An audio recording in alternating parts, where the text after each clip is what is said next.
किसान भाइयों, सादर नमस्कार। मैं रागीवली संभाग कृषि परीक्षण एवं प्रदर्शन केंद्र अलीगढ़। आज मैं आपको बताना चाहता हूं कि वक्त की ज़रूरत को देखते हुए हमें अपनी फसलों से अधिक पैदावार लेने के साथ साथ प्राकृतिक संसाधनों का संरक्षण और जैव विविधता का संवर्धन करना बहुत ज़रूरी है।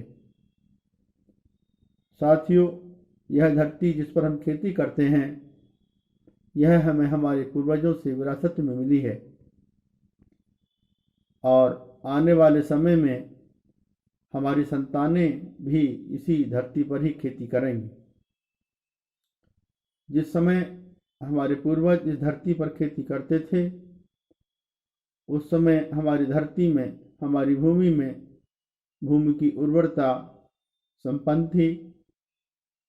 भूमि में भूगर्भ जल प्रचुर मात्रा में उपलब्ध था और जैव विविधता भी संपन्न थी। उस समय पैदावार भले ही कम थी, लेकिन उत्पादन की गुणवत्ता बेहतर थी। गांव में सभी लोग एक दूसरे का सहयोग करते थे, सभी लोग खुश थे। धरती पर प्रत्येक इकाई खुश थी। लेकिन अब से 50 साल पहले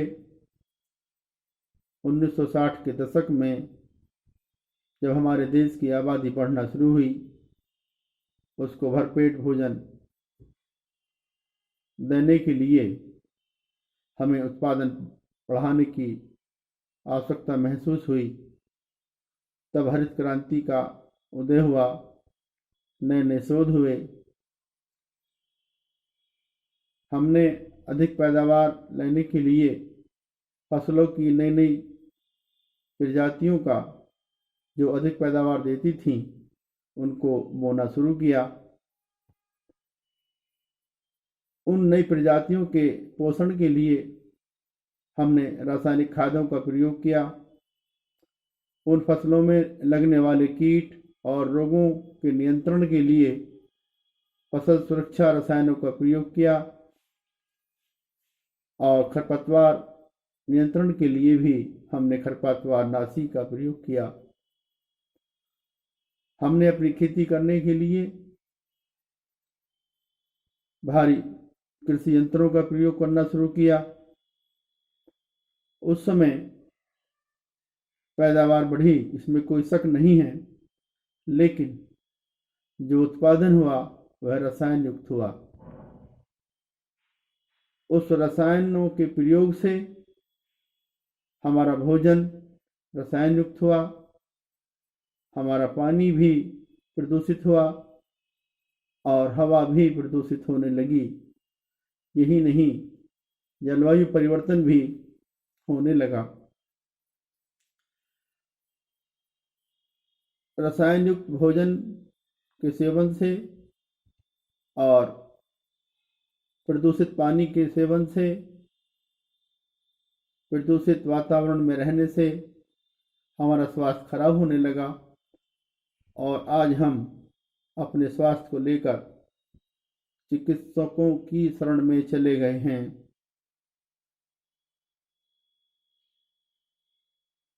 आज हमारी भूमि की उर्वरता खत्म हो गई है, भूमि बंजर होने लगी है, भूमि में भूगर्भ जल समाप्त होने लगा है और जैव विविधता भी खत्म होने लगी है। यदि हमारी खेती करने का तरीका यूं ही चलता रहा तो वह दिन दूर नहीं जब हमारी भूमि की उर्वरता समाप्त हो जाएगी, हमारी भूमि बंजर हो जाएगी और भूगर्भ जल में पानी खत्म हो जाएगा और जैव विविधता भी समाप्त हो जाएगी। जब यह स्थिति उत्पन्न होगी तो उस समय हमारे मरने के बाद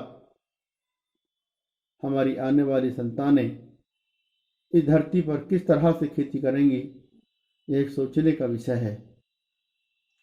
हमें इस पर अवश्य सोचना चाहिए, चिंतन करना चाहिए कि यदि हमारी भूमि की उर्वरता खत्म हो गई, हमारी भूमि बंजर हो गई और भूगर्भ जल समाप्त हो गया, जैव विविधता खत्म हो गई, तो हमारी संतानें इस धरती पर कैसे खेती करेंगी और कैसे जी पाएंगी।